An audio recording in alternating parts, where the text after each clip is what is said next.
Hey everybody, Off the Mic Sports Network here, another edition of Off the Top Rope. The kickoff match, the first match of AEW Dynamite, some more Dynamite thoughts here. Um, so it was Hangman Adam Page teaming with Will Ospreay to take on Josh Alexander and Konsuke Takeshita in the Don Callis family, because for whatever reason we need to do, can they coexist? Yeah, which is a tripe and a trope or whatever. Like it's one of those age old booking decisions when you have two really two baby faces going into a high stakes match at a pay per view. It's something that I really dislike. And it's a really cheap way. I will say this, much like this show, this show was not like I think it suffered from the fact that, hey, like if this were not like 10 days before a pay-per-view, maybe this would land a lot better. But some of it is just there. It was kind of a mess show. But this match was fun. The tension that they built up with Ospreay and Hangman was really well done, teasing multiple spots where they were hitting each other, and then you had the brawl at the end of it. Like I said, the will you coexist thing is pretty played out in my opinion, but I did like the way that Hangman and Ospreay played off of each other and kind of built some tension, going into the match at Double or Nothing, which to me is a coin flip at this point. I have no idea which way they're going to go. I would have liked if they would have maybe tapped in a little bit more to story. Also going with the Don Callis family, just it feels really played out as well. Ospreay has not been able to get away from the Don Callis family for God knows how long. Takeshita just feels like, kind of just blending in with the furniture. Some people are saying, man, I love what they've done with Josh Alexander. Guys, Josh Alexander's been there less than a month. He already feels like a background piece. like, come on, man. Josh Alexander is one of the longest reigning TNA World Champions of all time. And here he is within a month getting thrown into the Don Callis family. Yeah, he's getting a chance to wrestle and good for him. And he's getting paid, sure. But the thing that I would say that I didn't really like about this whole situation is how like we're continually in situations where, they're like, because they literally did this with Kenny Omega. It was Kyle Fletcher who was thrown in there, but they throw Josh Alexander into this spot here too.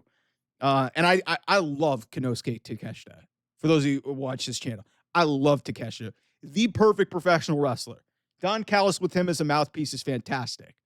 That guy is about as good of a wrestler as you are going to find. And if he could develop better English, and he's already got some semi-decent English, that guy could be a fucking superstar. Because his wrestling ability is tip-top, man.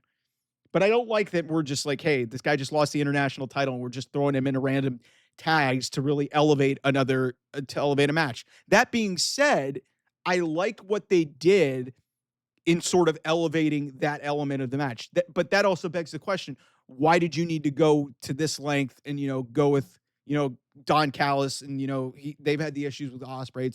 It's way too played out. They could have gone with something, a little bit different if they were going to go this route. But for, one of those, will they or can they coexist matches? This was fine.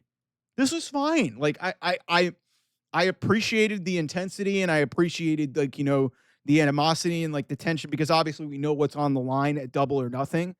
So I appreciated that what they got out of this, because it definitely, added something to that match at Double or Nothing. But I'm just like, my whole issue with this is like, what the fuck are we doing with the Callis family? And Josh Alexander, like, he's barely been there. He's just like blended in with the furniture. He's just a guy. Just a guy. I'm not saying that he could have been better off in TNA or, if he went to WWE or something like that. But it's like, okay, cool, you're getting paid, cool, you're wrestling, but you're in a stable that, has routinely just had guys who just job out. And unless you're going to put them on a mega push like you did with Fletcher, and what they've done with Fletcher kind of pisses me off, because it's like that guy should have won a whole hell of a lot more than he has in recent weeks and months. But he's just like blended in with that. And then Takeshita's the former international champion. I think he's one of the best wrestlers in the company.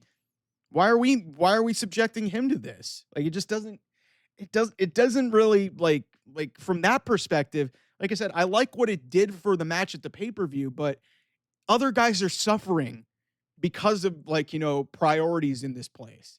And it's like there are other ways to do this. That's my issue here and really what I had the problem with. So, um yeah, that's really my big question coming out of this. But like I said, Hangman Ospreay is going to be awesome. I have no idea who's going to win. My personal opinion, I would have Hangman win it because I think he's just a better character and it would create a much more interesting story with Moxley. Plus, he's got history there.